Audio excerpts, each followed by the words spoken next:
So, welcome to a special episode of Indisputable Evidence. We back again. I'm your co-host, Anthony Beck, along with my other co-host, Jerry Brown. What's good? What's good, bro? And you already know, it's Marcus in the building. What's going on with y'all? Chilling, bro. Big Vibes Friday. I'm ready to get into some finals talk, man. Let's do it. Let's get it.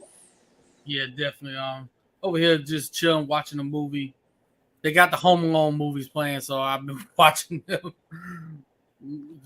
today. So, but yeah, Game 1 of the NBA Finals happened last night. Denver got a 104-93 win to kick the series off, take a 1-0 lead.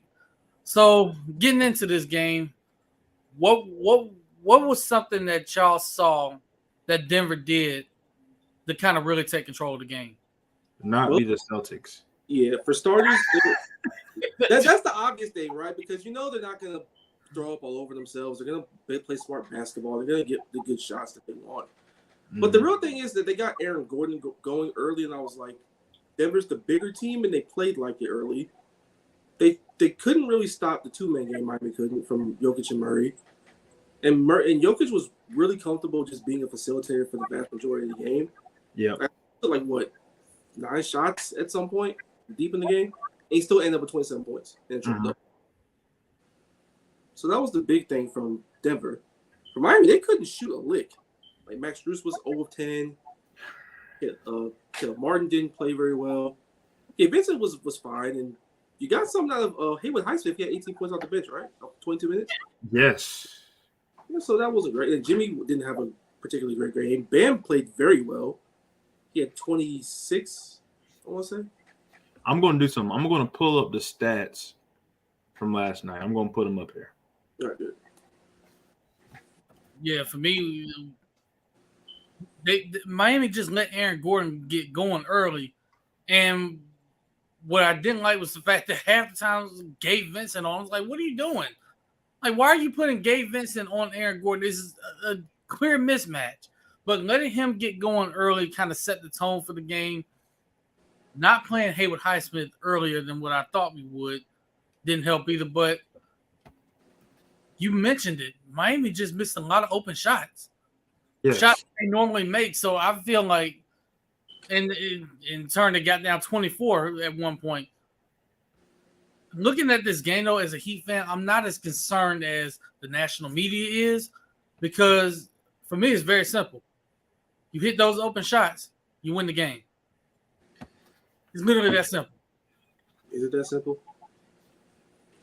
Well, when you consider what the final score actually ended up being and the fact that Miami started hitting their shots in the fourth quarter, you hit a few of those early, you're probably talking about a different result right now. Maybe, maybe not. But also, they overthought their offense a lot. Because they kept trying to look for the perfect shot instead of taking the good shots they had in front of them. Like, there was one where Jimmy had a nice little slice cut, and he tried to kick it out for whatever reason. Like, there was really no one there. Just take the jumper. They're playing a deep drop. Just go into it and don't try to kick out to a guy who doesn't have it. So that was kind of something I didn't like at all for Miami structurally. But they got some things going. This is crazy. Like, y'all look at this, bro. I mean, when is the last time we seen every player in your 7-man rotation in the negative plus minus? Not great, Bob. Bro. Except for Gabe Vincent, whose plus minus was 0. Gave him 19 points. At least he showed up. I mean, yeah. Problem is he was getting cooked by Gordon because, well, they kept getting the mismatches. Wow, this is actually crazy. And then you look at Caleb Martin, bro, a guy who absolutely looked like Jesus Shuttleworth against the Boston Celtics. 1 for 7 field goals. Only shot 2 3-pointers, which I will credit Denver for chasing them off the line. They did a heck of a job. Duncan Robinson, 1 for 6, 1 for 5. And the outlier here is Highsmith. 7 for 10 field goals, 2 for 4, 18 points, and still had a negative plus minus. And Max Strus, yeah, he was playing like he was in Cancun with LeBron and Tatum. So he played like he got away by the Celtics. Yeah, he sold his soul. 0 for AB. 0 for 9. It's not normal. It's not normal, but like he's not. It's a bad shooting night, and bad is not even the word. That's a shambolic shooting night. It is, and that's why I said the game wasn't really normal for Miami. You don't see Max Strus go 0 for 10 from the field. Over 10, absolutely not. No. Yeah, you don't see that. At least a free throw. They shot 2 free throws the whole game. That's the lowest in the playoff game ever. Free throws. Yeah, that's the other thing. They only shot 2 free throws, while Denver had 16, I believe 18. Had a good bit. Yeah, so like those are the two differences in the game. Denver got to the free throw line, we didn't. They hit more of their threes, and we had a guy literally go 0 for 9. Like they hit a lot of threes, but they didn't really shoot all that well either. Like Michael Porter was like 1 of 7 open threes. Miami won the 3-point shooting battle, I believe, right? They did, but in total. But like I said, the reason why is because in the fourth quarter we started hitting our shots. Denver went cold in the fourth quarter. They were 8 of 27. Period. Like they weren't shooting. That's true, but they missed a lot of their threes in the fourth quarter as well, and that's what allowed us to. Hitting ours allowed us to get back into the game. But an adjustment I would make. Haywood Highsmith, this is a series for him. You have to play him more, and I would put him on Jamal Murray, and I would swap Cody Zeller for Kevin Love. It's that simple. I would do that.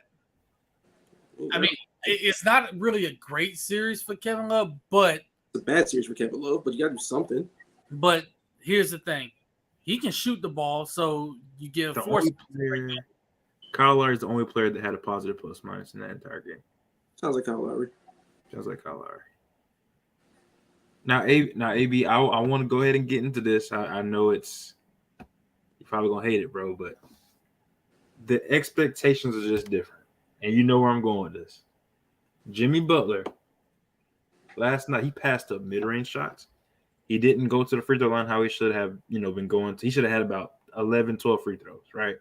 You're not attacking Jokic, and you're not being aggressive. And even defensively, there are lapses, right? 13 points. And I'll add, he should have had about 15 assists instead of 7 But yeah, that's true. But last year, we saw Jason Tatum, a young JT now, in the finals. Same type stat line, but with more assists, right? But the slander was just up here. I think Jimmy Butler hasn't been showing up, bro, in the last 3-4 games. At what point do you hold this man accountable? Now, both players are injured. Tatum had a cooked wrist. We know that. Yeah, I'm not going to do the injury thing, personally. I'm not going to do that. Like, with Tatum, his performance is different because he turned the ball over almost every time he touched it. With Jimmy, it's different. He's just getting defended by really good defenders and with a lot of length and a lot of size, more than usual. And with this, it's just a function of, well, this is not the greatest matchup in the world, but he'll get it going. He'll get to the foul line later in the series. I'm not that worried, honestly, but it's going to be a difficult match. I'm expecting a different Jimmy Butler in game 2. I'm expecting him to be way more aggressive, getting to the free throw line, and by him doing that, it's going to change the game because now you have to put more of an emphasis on him. And I think this time with the open shooters that we had, because we're able to get open shots. You're going to see them make more shots. You're not going to see somebody go 0 for 10. Like, we're just not going to see that again. That's just not normal. But there's always somebody in the finals that's a role player that you have to rely on that clams up. I don't think that's the case of Max Strus or anything, but like he's not exactly Steph Curry out there. He's a fine shooter, but he will have some weird variances every so often. This was just the one weird variance game. He'll hit like 2 or 3 on Sunday. I'm not that concerned, but like the variance is going to happen. You just can't have Caleb Martin, Max Strus, and Duncan Robinson combining for 6 points. That is you can't. Caleb Martin and Max Strus alone were a combined 1 for 17. And if you add Duncan Robinson, 2 for 23. Now, okay. I ain't gonna cut it. So I want to ask you this, AB, as a Heat fan. What do you think has changed? Because I feel like watching Caleb Martin against Denver, he was a lot more uncomfortable playing against Denver. There's a very easy answer to that, Jerry. What do you think it is? They're bigger. he's like 6'3", 6'4", going up against 6'6", 6'9", 6'10". Like that's just gonna happen. Wait, you said Caleb Martin's only 6'3"? 6'3", 6'4", going up against a lot of length. He's 6'6". Caleb Martin's like 6'6". Well, still, he's still smaller than everybody else on the court compared to Denver. I would say, yeah, their length is a problem, but there are ways to get around that. There are ways, but at the same time, when you're getting one-on-one coverages, it's going to be tough sledding because there were a couple times when Michael Porter Jr. got beaten and he just put his arm up and blocked the shot. Yeah, that's true. That's true. Oh, by the way, fun fact: Michael Porter Jr. guarded when Jimmy Butler was his assignment. Jimmy was like 1 of 7, 1 of 8. Wait, you said when Aaron Gordon was guarding him? Michael Porter Jr. was guarding him. Wow. Almost like somebody said Michael Porter Jr. was going to be a factor defensively. Hey, man. Give Marcus his flowers for that game 1 take, bro. I'm not going to lie. Your flowers for that game 1 take, but I'm also going to say this. Don't expect that to be the case every game. Every game, no, but he's not a bad defender like people think he is. Like he's gotten a lot better at it. So all right. So we looked at Miami's horrific stats as far as shooting, and they only lost by 11. Right. Let's go ahead and look at Denver's. Let's look at Denver's. So, oh my God. Okay.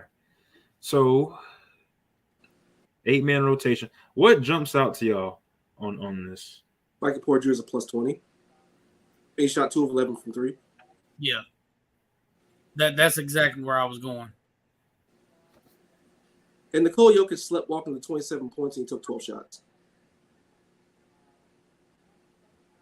And completely opposite. Everybody's like plus, except for Jeff Green. I mean, Jeff Green.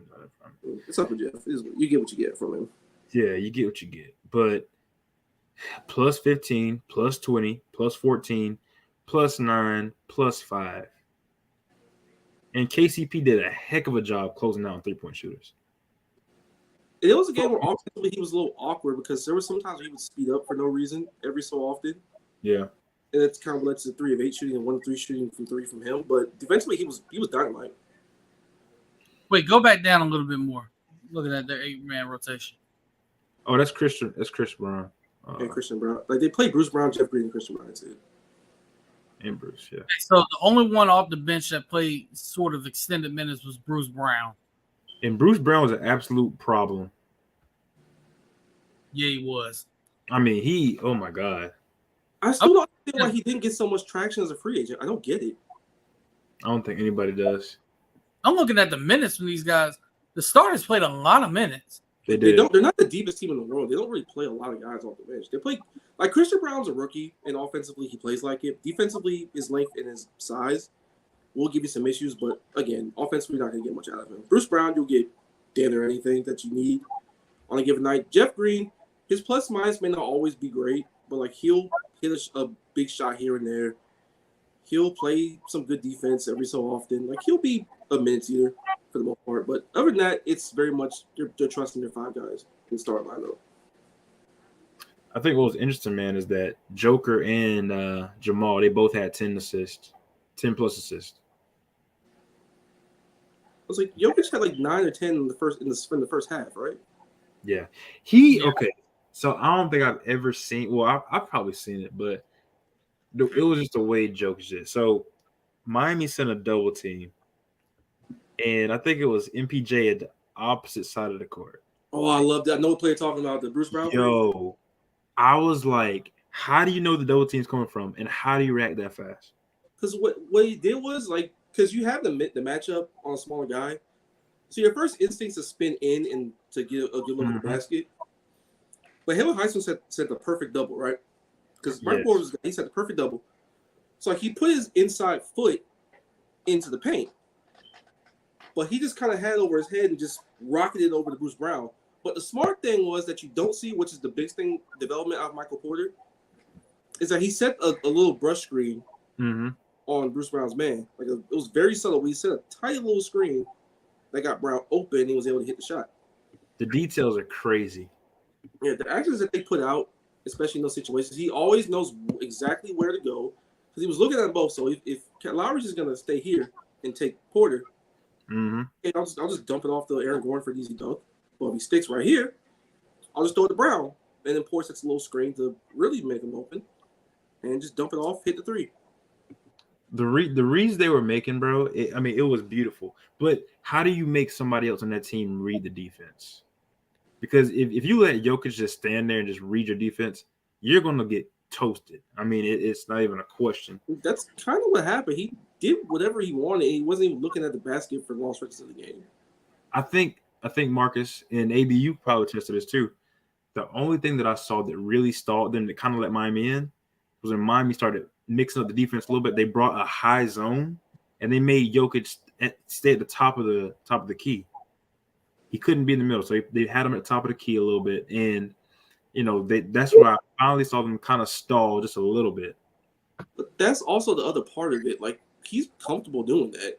He can bring it up. It's just that what did happen was they tried to run a little two-man game. They snuffed him out a little bit, just enough, and then they got some shots and they just kind of rimmed out. So yeah, it could go either way. Yeah, the variance is weird though. Now I just sent both of y'all something that talked about some of the adjustments they can make. And Jerry, I kind of want you to read at least a couple of them, because those are things that I noticed while watching this game that they can adjust to. One of them, I just in the group text. Okay.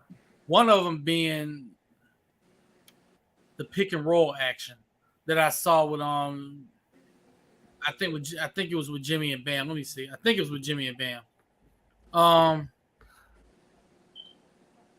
The high-low actions between them. And then Bam pushing the pace. When Bam had the ball, that's the one thing I noticed. He pushed the pace. He was able to get down the court. If we're able to run those guys and get great looks off of that, it'll really open up this offense. I see. Yeah. I won't have to push the pace. Yeah, they have to. But I did like they got back in transition a lot, which is something that the Lakers need to take notes of. Because, good God, they're terrible in that series. Oh, yes. They can take all the notes they want. It's like, just get back. Because every time there was a miss, y'all booked it to get back in transition instead of, booked it. Right. So they weren't able to kill us in transition like they did with every other team they played. So that's the one thing that I'm looking at for them to continue to keep going. This was also transition. This was such a Miami playoff game this season, because there were a bunch of games where you would lose 3 out of 4 quarters, but go absolutely supernova in one, and that would end up being the difference.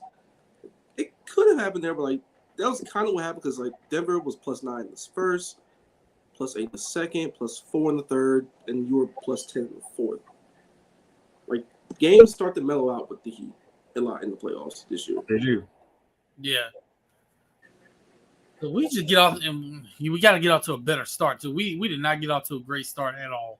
No, y'all got shook, man. But part of that, I want to give y'all grace. I thought that after that Celtics series, and of course the Celtics, if y'all had just ended us in Game 4, I feel like it would have been a lot better for y'all going to this game. But of course, we had to beat Boston, and we had to push y'all a little bit. We had to ding y'all up, make Bam fall on Jimmy's knee, which is unfortunate. But it's just y'all gonna have to fight through the injuries and the bugs, man, because Denver is well rested, bro. They are well rested. And they don't look dusty at all. Everybody's worried about that. They look sharp. I don't know why people are worried about that. Yeah, they look sharp. Yeah, they did. So, man, they're gonna be all right though.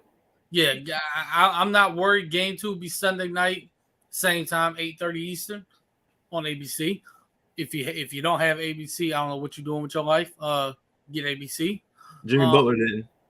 To be fair, it was NBC when he was a younger child. That's true. Yeah, that's true. I will say this. I'm glad you brought that up, Marcus. We need to bring that back where they alternate from ABC to NBC every year in the finals. Oh, they never did that, did they? I don't think they ever did that, but No, I need them to bring back the finals on NBC every other year for one reason. Well, I got to hear the theme music. Well, you might not have to wait too long because TV deals are up soon. I honestly would just. I love TNT, bro. I love NBA on TNT. Well, we still have NBA on TNT. I'm talking about just for the fight. That's not a guarantee either. Yeah, it's not. You can't take Shaq, Kenny, and Charles off TV. Oh, yes, you can. If the money right. Yeah, it's on the money. God, that's TV gold right there with those three. I like it, but again, money. It might happen, it might not, but we don't know. We'll cross that bridge when we get there. It better not happen, or it's gonna be some furniture moving somewhere. Random question, just about like the finals covered and everything. How do y'all really appreciate or enjoy like Mark Jackson? No, I never liked Mark Jackson. I'm gonna let Jerry go first. Mark Jackson makes me sleepy. I don't know what it is, but like he just makes me sleepy, bro. Like because he talks in cliches, and then you get Jeff Van Gundy talking in cliches. They're two very much pieces in the pod. They're both old, and they talk the game is in 1996 sometimes. And Van Gundy is like one of the most biased commentators ever. All he does is argue with Mark Jackson, and while Mike Breen is just simply trying to call a game. Yeah, like, bro. About random stuff, and then Mike Breen was like, "Jimmy Butler draws a foul." It's the funniest dynamic, but I need serious coverage here, please. Like, yeah, bro, it's kind of unserious, man. Bring me Kevin Harlan, bro, for the finals. Say this: Mark Jackson's voice will make you sleepy, but you can at least appreciate the basketball knowledge. Hey, he got basketball knowledge. He knows what he's talking about, and he'll see. And there are times he'll see stuff on the court before it even happens. But that's the point guard in you. Yeah, that's the point guard in you. Naturally, you're gonna do that. But his voice does make you sleepy. I'm not even going. His voice makes you sleepy, but then again, it's a lot better than some poor young point guard having him as a coach and him ruining your ankle. That's true. Shout out Steph Curry.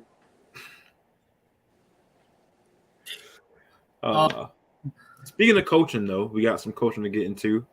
We got some news, man. I think we spoke a little bit about Nurse before. Did we speak on Nurse in the last episode? Yeah, we did. We did. And we spoke a little bit about Frank Vogel and Doc Rivers, but one of them got hired to Phoenix. Hey. Frank to Phoenix, bro. First of all, we know that whatever coach you hire, at this point, you're trying to figure out a coach that can fit your core. So, DeAndre Ayton and Frank Vogel, how y'all feel about that, bro? Hey, man, if you're big, Frank Vogel will love you. I don't get the Frank Vogel hate, though. I like Frank Vogel. If anything, Frank Vogel got the best out of Roy Hibbert. He got the best out of David West for a little bit. Got the best out of Andre Drummond. Oh, what was the guy named that played for the Pacers, bro? Mahimi? Yeah, Mahimi was the backup center for them, too. Mahimi was a backup center. He got a lot out of AD, of course. AD is probably at his best, in my opinion. You got some great inside Dwight Howard and JaVale McGee. JaVale McGee. So now you got Ayton. I mean, I think if nothing else, your defense is going to be very good. Like he's more or less overachieved everywhere he's been, except like two situations. One, Orlando, because they just had no talent whatsoever. Mm. And then the Lakers after the Russ trade, that just wasn't going to happen. It just wasn't a fit. But like he's had top 10, top 5 defenses just about where he's been. So you got to get I'm so tired of the same damn coaches being recycled. The man was fired for a reason. He was fired because that team was a train wreck and someone had to go. Yeah, he had to take it. It turns into a train wreck. Does it though? But yeah, he won a championship. Or Orlando being an outlier because that team was a train wreck before that team was just bad. And Indiana, like they wanted to go a different direction, so philosophically, it just wasn't going to work. So that's a different story. Train wreck. They got the 2 conference finals. It wasn't a train wreck. Train wreck towards the end. Yeah, because basketball changed. They had Roy Hibbert at center. That's what happened. Basketball changed. Don't forget, Lance Stevenson thought he was going to be like, I don't know, but and then Paul George shattered his damn leg. Like, what was he going to do? It was a lot. As a 17, they won 7 games with Toronto in the first round, like at post leg injury. Like they were it ran its course. It wasn't a train wreck. Mm. It's not a train wreck. I just have this feeling that he and DeAndre ain't gonna clash, but I think he's gonna clash with Kevin Durant too. Yeah, it'll be fine. I just have that feeling, and it's gonna be like, you know what? Maybe he's not the guy for them, but we're gonna see what happens. I mean, their problem is that they have like two guys to rely on. They have nobody else around them. That's their only real problem. They traded everybody else to Brooklyn. That's the Durant tax. It is what it is. We're gonna see what happens. I don't. He'll be fine. They'll be like top 10 defensively probably because that's just what Frank Vogel does. Three seed. If they get pieces. Like they were 4 with nobody. Think about it. Yeah. And there's avenues to reshape this roster. Pretty easy avenues, honestly. Yeah, it's not.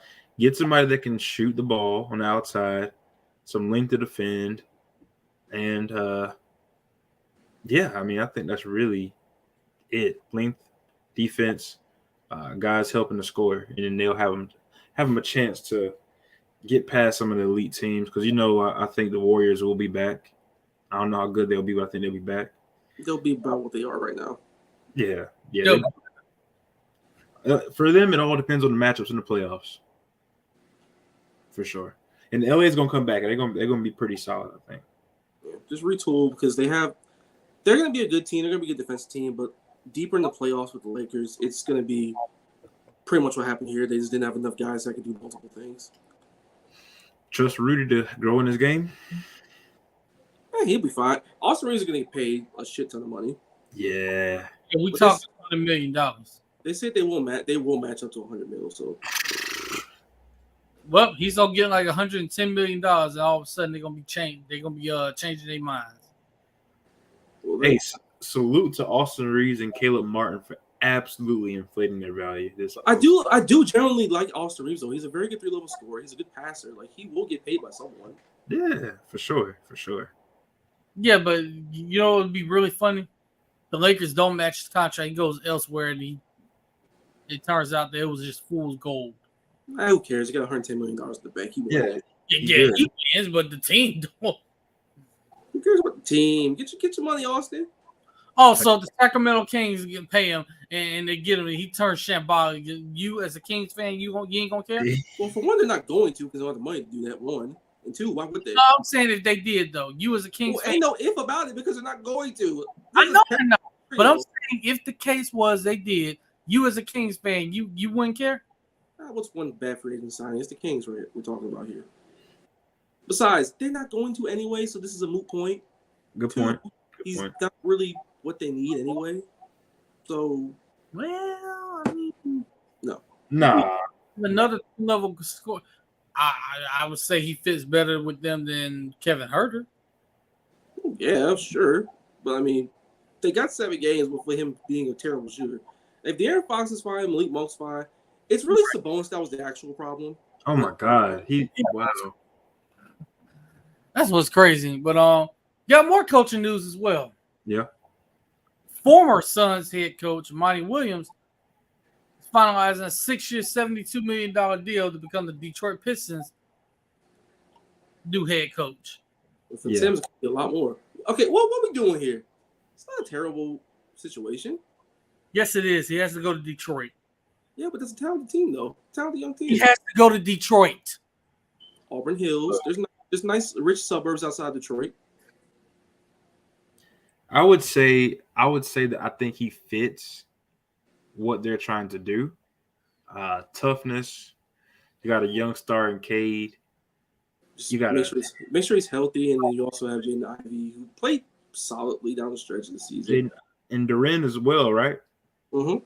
So I mean, they have like 70 bigs though. It's him. Bagley was a smaller big anyway. Yeah. They traded for James Wiseman.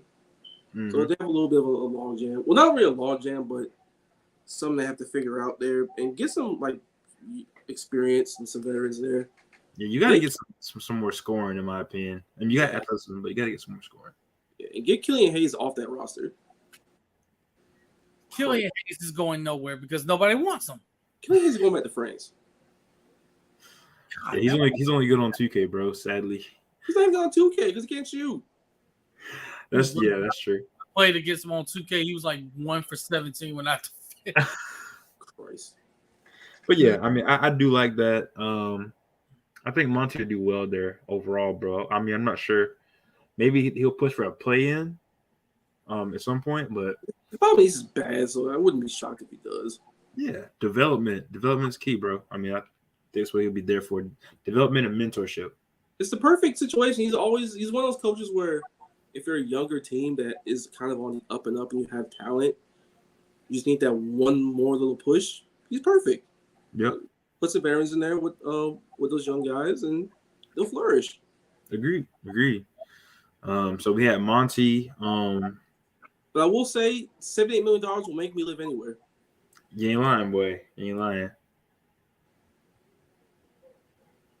Wait, give me that look, AB. Yo, bro, come on. Not moving to Detroit. I don't care how much money you got. You live in Pensacola, AB. I don't want to hear nothing from you. Because at least I got the beach. Detroit's a nice city. It's a hidden gem. It's historic. This man watched 8 Mile and think Detroit is the absolute worst place in the world. You see what I'm saying, bro? Come Now- on, man. That's not why. I actually have family. God rest his soul, my late uncle, who's from Detroit. Mm. It's a rich city. Respect Ford. Respect Motown Records. That's all I need to hear. You love Detroit, but he came down here for a reason. It's hot. Why not? It's Florida, bro. I mean, moving from Detroit to Florida, Everybody moves to Florida when they're 70. right. But in other news, though, we had we discussed Nick Nurse on the last pod, That's but great. Joe Mazzulla is not going anywhere. He's back in Boston. He was never going anywhere. Yeah, Probably brought up discussion. Yeah. To be honest, Yeah, I mean, I think, recency bias is a drug. But looking at his overall body of work, he had a pretty darn good season, scrapping together some guys that it just went to the finals with a guy like Ime Udoka who established an identity. He completely changed identity and went to, a 3-point shooting team, which I didn't too much care for, but it worked enough for us to get to the ECFs and push to Game 7 against the greatest coach of the last decade.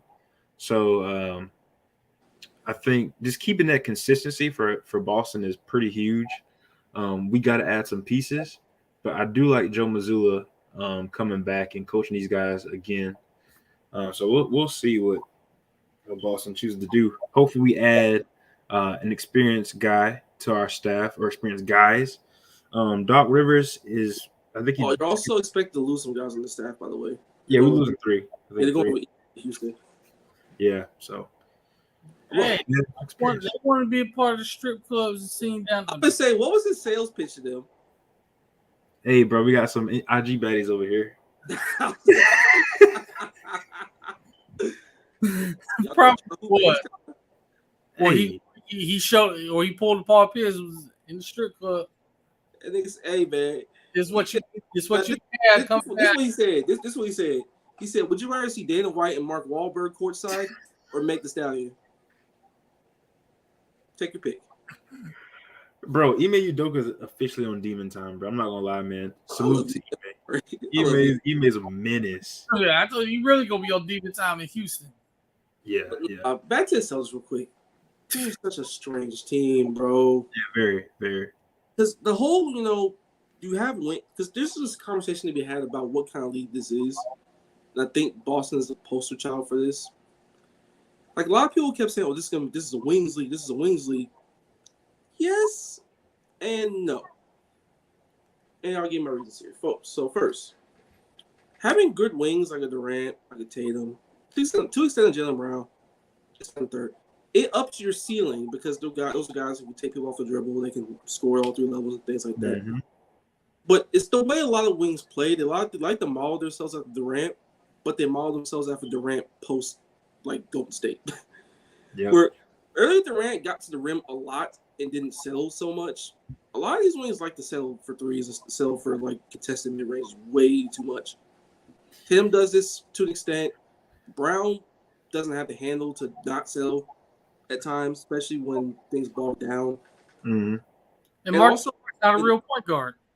Yeah, that also, and then that amplifies the fact that if you are a wing and you can't create for others, that's kind of a problem, and that does hamper a lot of what you can do offensively. And Tatum and Brown aren't good enough creators for other people to really maximize what they can be. Facts, and I completely agree, man. And I think if I'm because Tatum had a pretty much he increases playmaking a lot. I think he just needs to get better when he sees double teams early. But JB, man, a lot of times when he catches the ball, he immediately looks to try to split two guys and get to the basket with his left hand. Because I will say, when you look at the regular season, because I watched Celtics pretty much all year, Jalen has pretty much improved every year with his left hand. But it's just when the clamps tighten, the screws starting to tighten, you can tell he's just not where he needs to be with his left hand. Yeah, because there will be some times where like he kicks ball down, it'll just dribble into a double team and turn it over. And it just does not work, bro. I think he needs to develop a type of patience with his game. Slow down. Transition, sure, that's your strength, but you got to slow down in half court. And change of pace is going to be key for Jaylen Brown to improve his game. But when he starts trying to speed up, man, because he is faster and stronger than a lot of people, but when he tries too hard to do it, it's cringe, bro. So I think that's one thing. Marcus Smart. Is he going? Gotta go. They're out, in my opinion. They're keeping his team. They're keeping the team. They are. They're going to trade Peyton Pritchard. Accepted his fate. They're going to keep the team. They're going to trade Peyton Pritchard. They're going to look and see how well Danilo moves to this team. They're also going to add another piece. Who? I don't know. I don't know. He was pretty vague at his exit level of conference. He was like, "We're going to try to get better. We're going to try to get better." But like, how? In my opinion, I keep saying this, and I will live by this. Bring back Isaiah Thomas. No. Relax. Are you nuts? If the Celtics want to bring back this core, and that's, in my opinion, everybody want to talk about Jaylen Brown, just say the Mark Smart being the core, you got to add Rob Williams to that because he is a defender that you need. Rob Williams needs to be a threat on offense. He has to be. He has to be some type of mid-range or, like Bam Adebayo, fake dribble handoff, attack the rim type guy. And he did it at Texas A&M.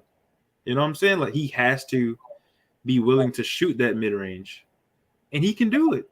And I got the tape to prove it. He's a great mid-range shooter. He just doesn't shoot it. Which is why Joe Mazzulla told him to shoot the effing ball. Like he can't. There's a skeleton for a decent shot there every so often. I wouldn't mind him working on it. Here, Rob Williams, the Bam Adebayo. Well, I'm just saying they're both athletic. I'm not saying that Rob has the same skill set, but he can't. The skill set's not there yet. In that, yeah. No, don't have that yet. No, I mean, yes, of course. You just have to be willing. When the Celtics, I went back and watched the 08-09 game last year, Celtics. People don't remember. Kendrick Perkins was willing to shoot the mid-range if it was open. He was absolutely willing. Very rare, but he would shoot it. And that would space the floor for Ray, Rondo, all those guys. It gets you in your groove, right?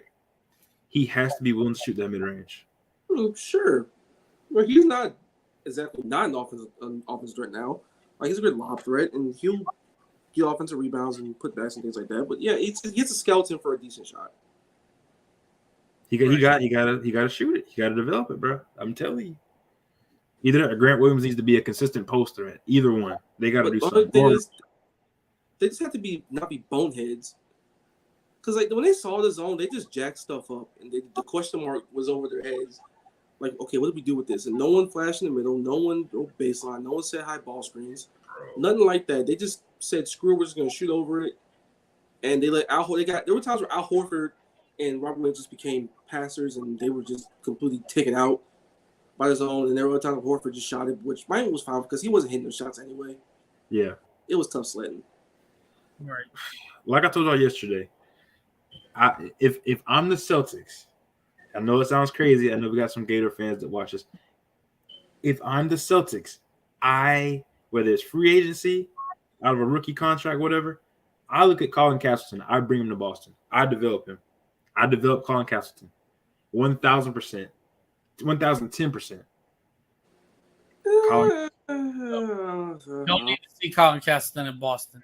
I don't want him to be contaminated by that. No, he would be the perfect. They would love him in Boston. We would love. He's better. He's better than Luke Cornett. I am telling you, he's better than Luke. He was better than Luke Cornett. No. See, Colin Castleton needs Heat culture. Oh, brother. That's what he needs because we need another big too. Clearly. Okay, I'm gonna log off. No, but in all seriousness, I do honestly think that would be both teams be a good fit. Boston would be a good fit for him too. So I would admit he's better than Zeller.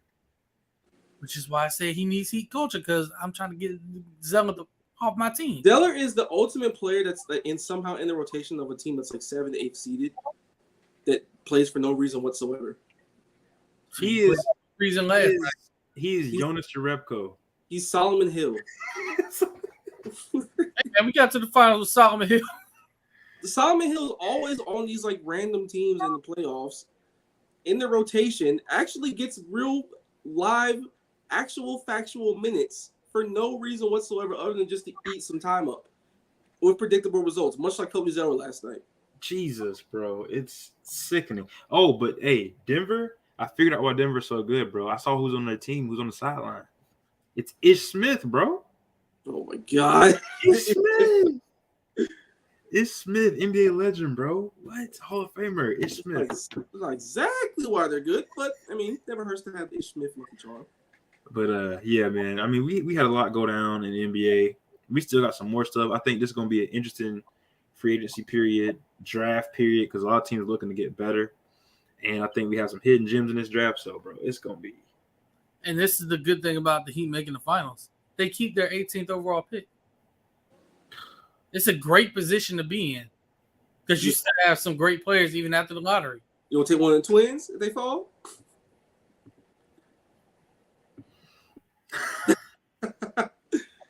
Do you keep Kyle Lowry? Probably not. Probably not, but I wouldn't be surprised if he came back for another year. Just because of the contract and his age, probably not. But if he comes back, I'm going to be shocked. And Caleb Martin's going to demand money, bro. So prepare. Caleb Martin's under contract through 2025. People always say this. He has like at least another year left on his contract before he even talks. Yes, 2 years. 2 years. Like he's fine right now. That's true. Sheesh. But he averages 8 points, and he's having a bender in the playoffs, guys. Let's pump the brakes. Y'all got any other final thoughts before we get up out of here? Game two predictions. Game two predictions. Heat wins. Denver. Closer, but Denver. Heat win a very close game. I got Denver. Yeah, I can see Jared struggling right now. I got Denver. And I'll go ahead and say this. I think Miami can win the next two after game two. They will win that too. I agree with that take, which is why I said we win game two. If y'all win game two, y'all in great shape, bro. Y'all in great shape. It's winnable. We can go there and win. I mean, let's be honest. Altitude is not a problem for us. They tried to make it a big. It's not. It's a little. But Denver's also a great away team. If you knew how Miami works to get themselves in shape, you wouldn't say altitude is going to be a problem for them. The altitude thing is kind of overblown, but like, it's not an advantage, but it's not as big as they want to make it out to be. Yeah, it's not like you're playing like defensive linemen out there. I mean, I was like guarding Nikola Jokic in Denver in high altitude or in Timbuktu or down in Miami. It's the same result regardless. It does not matter. Right. Let everybody know where they can follow y'all burner accounts and all. Yeah, man. I am Breezy II is my burner on Twitter. J Breezy II is my main. And you can follow me, JLamar_II on Instagram. Same as usual, Marcus Davis 904 on Twitter. Marcus Davis _ on Instagram. Darnell Monroe's on all platforms for Darnell. For me, you can follow me on Twitter at AceWade1, on Instagram at Ace_Wade1, ladies. You can follow the podcast account on Twitter at Indie Evidence and on Instagram at Indisputable Evidence. And shorter show today, just wanted to recap everything. So we'll be back to normal on Tuesday. We'll be back on Tuesday. And by the way, Monday ITS, we got a guest joining us. Just to let you know. But with that, it's been a great episode of Indisputable Evidence. We're gonna leave you as we always do. God bless. Stay safe. Go take care of your loved ones. Tell them you love them. Take care of your mentals. Take care of your chicken. Wear your mask. Wash your hands. Marcus. With soap and water and a washcloth, wash every part of your ass. Thoroughly. Man. You heard it, man. Game 2 on Sunday, man. Let's get it. Game 2 on Sunday. God bless y'all. Y'all have a great day. Great weekend. Y'all take care. Yes, sir.